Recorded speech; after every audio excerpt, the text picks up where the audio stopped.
PHE Canada has launched an initiative to support school effectiveness in First Nations communities through the holistic development of healthy, active children and youth. Well, through this initiative, we aim to engage children and youth in quality physical education experiences in on-reserve schools. Move, Think, Learn, a pilot with First Nations communities, began with a partnership between PHE Canada, the Prince Albert Grand Council, and Growing Young Movers. This project would not have been possible without the support of Growing Young Movers, who are already in the community and have an understanding and a relationship with Prince Albert Grand Council. Nothing on this project, of course, wouldn't have been made possible without the incredible support from Indigenous and Northern Affairs Canada. We've got a partnership and we're going to keep improving and moving forward for the students. The focus of the initiative was on partnering with grassroots organizations, incorporating youth and community voices, and working with teachers to enhance physical education instruction. Prince Albert Grand Council consists of 12-member First Nations communities. This initiative included participants from 24 of the First Nations schools. We do have the connections with some of these communities. We've done a lot of work in the north.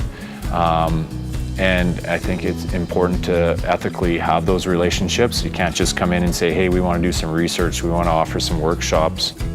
The motivation to enhance teaching and learning within physical education is strong with the teachers and staff, especially when it makes a difference in the community and lives of children and youth. That community, it's like my second home. And my thought about physical education, it's not only about physical education, it's about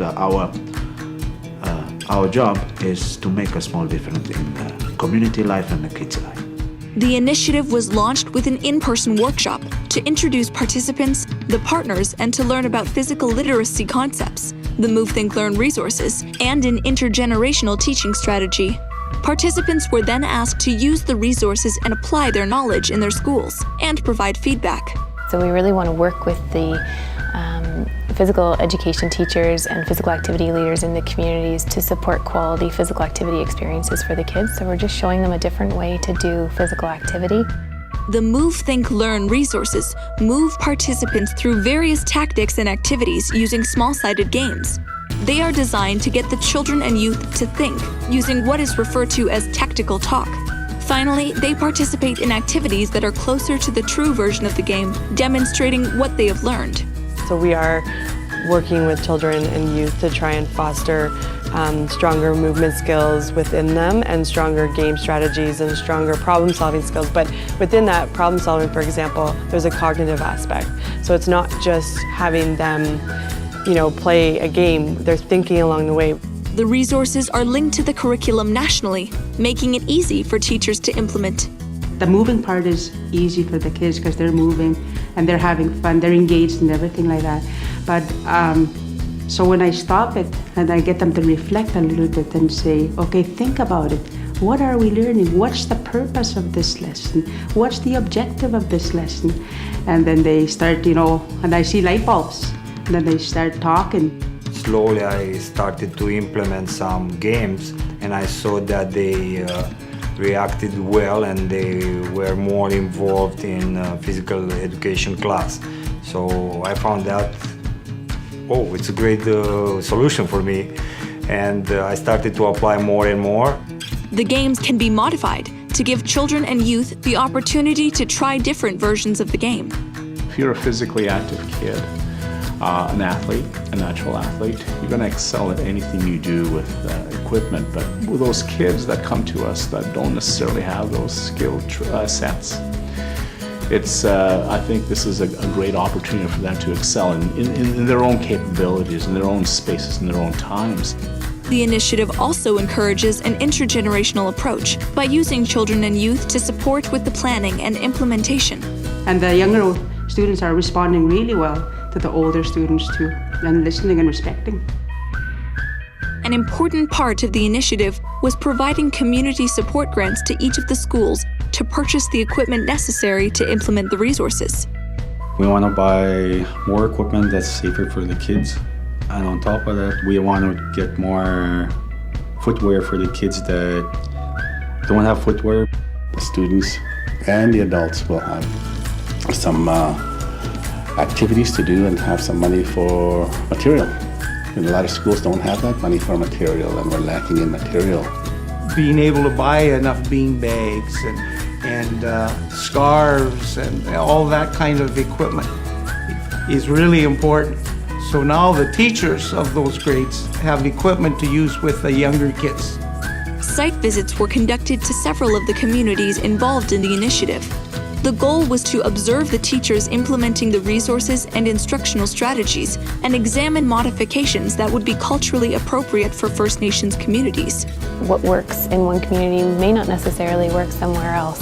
And it's really important that each community take what we're providing and how we're supporting and use that in a way that is supportive and works in their own community.